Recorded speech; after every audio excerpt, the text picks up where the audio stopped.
wake of two U.S. mass shootings, President Donald Trump visited El Paso, Texas and Dayton to offer his condolences. Hundreds sang and chanted at a rally in Texas to protest against white supremacy and demanded gun control. However, Trump's visit wasn't well received by the communities who held his inaction responsible for the violence. The weekend shootings killed 22 people at a Walmart store in El Paso and 10 in a bar at Dayton.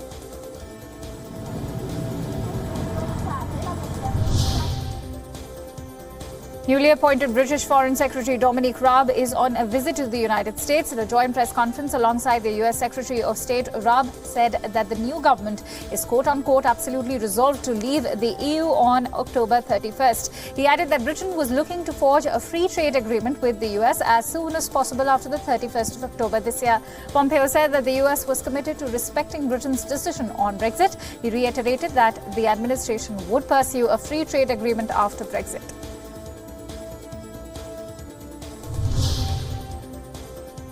Political developments in Puerto Rico are coming thick and fast. In the latest, Wanda Vasquez was sworn in as the territory's governor on Wednesday. Puerto Rico has now had 3 governors in less than a week. Her appointment came after the Supreme Court nullified Pedro Pierluisi's assumption to the office. The court ruled that Pierluisi's appointment was unconstitutional and had ordered him to leave.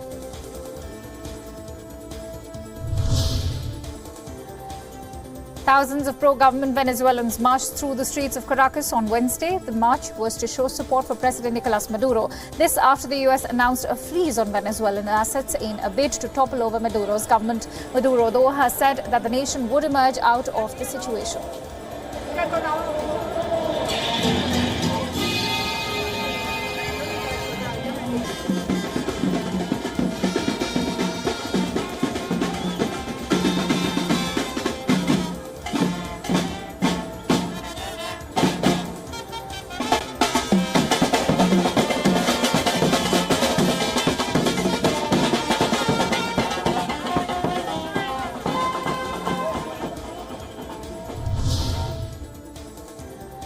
Venezuelan President Nicolas Maduro has struck a defiant tone against the U.S. sanctions. At a government event on Wednesday, Maduro said that the nation would never be defeated. He said that Venezuela would go forward with grace and overcome all the aggression and the blockades. The U.S. administration on Monday had put a freeze on all Venezuelan-owned assets within its territory.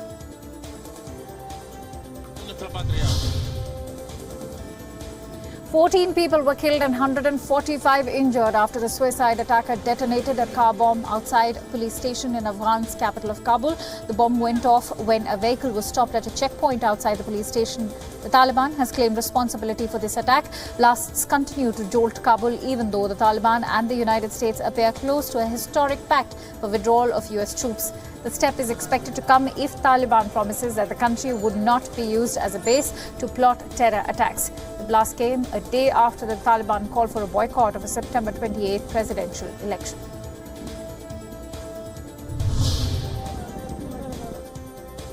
Yemeni southern separatists backed by the United Arab Emirates clashed with the forces loyal to the internationally backed government in Aden recently. The clash, which took place near the presidential palace, claimed 3 lives. The UAE is a key member of a Saudi-led coalition that has been battling rebels in northern Yemen, known as Houthis, since March 2015 on behalf of President Abed Rabo Mansour Hadi's government. However, the relations between UAE and Hadi have reportedly been tense, and the clashes come amid calls to topple the Hadi government.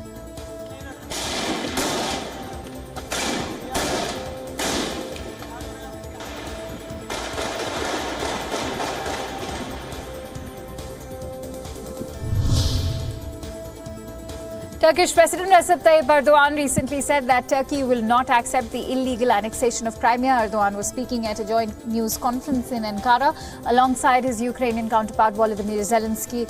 The Turkish president offered his condolences to the 4 Ukrainian soldiers who were killed in shelling in the eastern Donbas border region. He also wished the clashes in Donbas end and believed that matters could be resolved peacefully.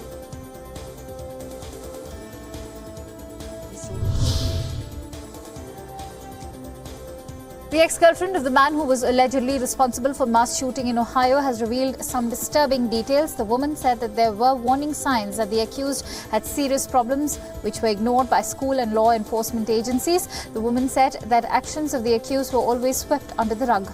She felt that more attention should have been paid to his actions.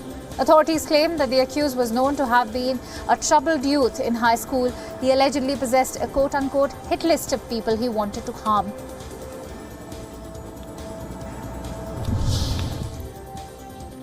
Officials in Miami have implemented a new crisis unit applying mental health solutions instead of brute force post the Parkland shooting. One judge says it should be a model for the rest of the country. Judge Leifman has been overseeing a crisis unit composed of 12 detectives who monitor police calls involving weapons and violence. The detectives take a proactive approach to pay attention to the persons involved in the calls in order to prevent situations from spiraling out of control. The Parkland school shooting in 2018 took lives of 17 students.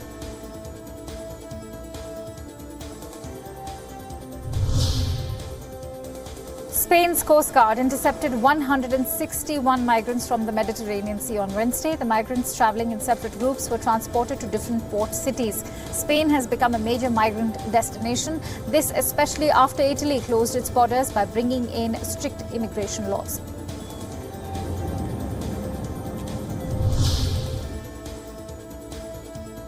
Eighteen migrants were injured on Wednesday as they tried entering the European Union. They were illegally crossing the Bosnia-Croatia border and were intercepted by the police. Most of the migrants sustained leg injuries and were taken to the hospital. There are claims against the Croatian police using force to prevent the migrants from crossing into the Union.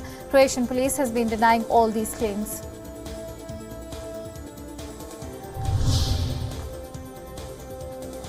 The Greek police found the body of a missing British astrophysicist on Wednesday. This after a search operation was put in place involving the police, the fire brigade and a helicopter. The body was discovered in a ravine in the island of Icaria. 35-year-old Natalie Christopher had been reported missing since Monday. Her disappearance had promoted a massive social media campaign with people wanting to know her whereabouts.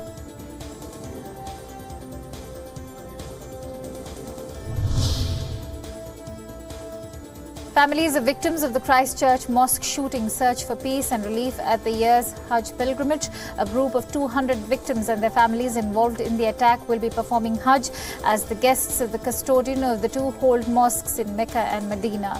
They hoped that the pilgrimage would heal the wounds they suffered. 51 people had been killed in the tragic mosque shootings on March 15th this year.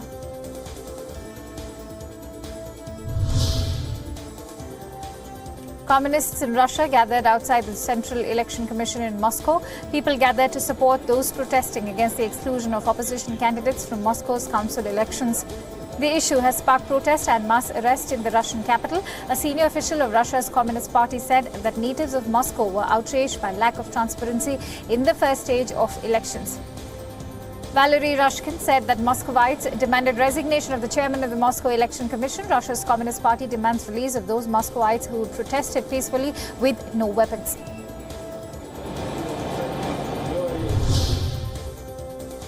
Laser light is a new weapon that protesters in Hong Kong have resorted to.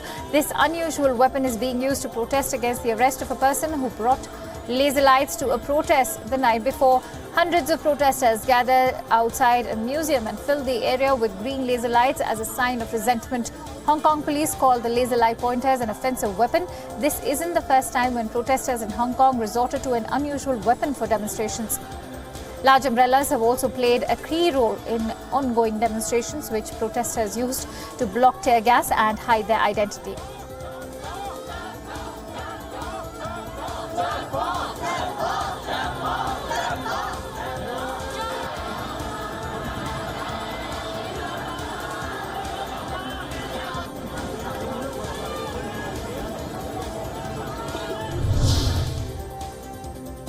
Loud noise from a motorcycle backfiring caused panic in New York's Times Square.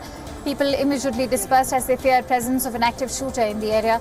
The New York Police Department tweeted, and I quote, "There's no active shooter in Times Square. Motorcycles backfiring while passing through sounded like gunshots." Now, New York Police Department received multiple emergency calls. Police urged the public not to panic. Many people ran into nearby buildings and stores as they mistook the noise for an explosion. The incident comes after 31 people were killed in mass shooting in Texas and Ohio last weekend.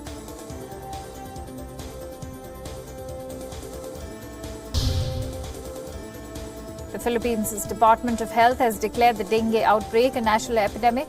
The step has been taken to improve the response to the outbreak. Philippines has recorded more than 140,000 cases of dengue this year. The number of cases are 98% more than what they were last year in the same period. So far, more than 600 people have lost their lives to the disease. Dengue is a mosquito-borne viral infection which can cause nausea, vomiting and even organ failure.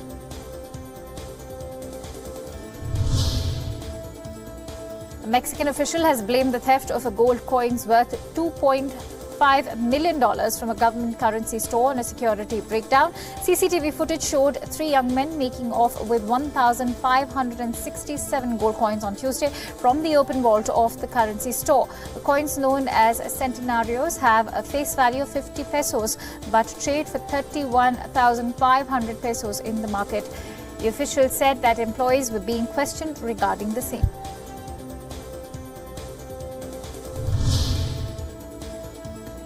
British Airways cancelled over 100 flights to and from London airports due to a systematic issue. The step was taken after the check-in systems were hit by computer problems. Airline said that the system issue was causing delays and cancellations for short-haul flights from Heathrow, Gatwick and London City airports. British Airways said that it was relying on backup and manual systems. The systematic glitch left over 15,000 passengers stranded. The airlines advised customers to check their website for the latest information before coming to the airport.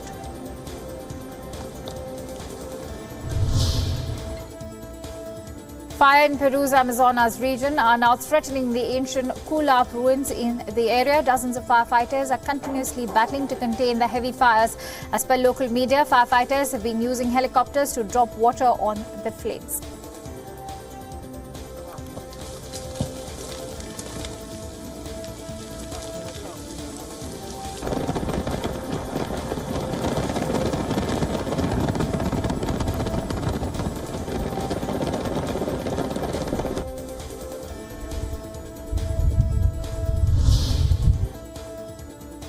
California wildlife officials say that the state's only known wolf pack has grown. The wolves were captured on video by a trail camera in Northern California. Wildlife officials say that the grey wolf is native to California but was nearly wiped out in the 1920s. In the recently released video, the wolf pups can be seen playing and howling.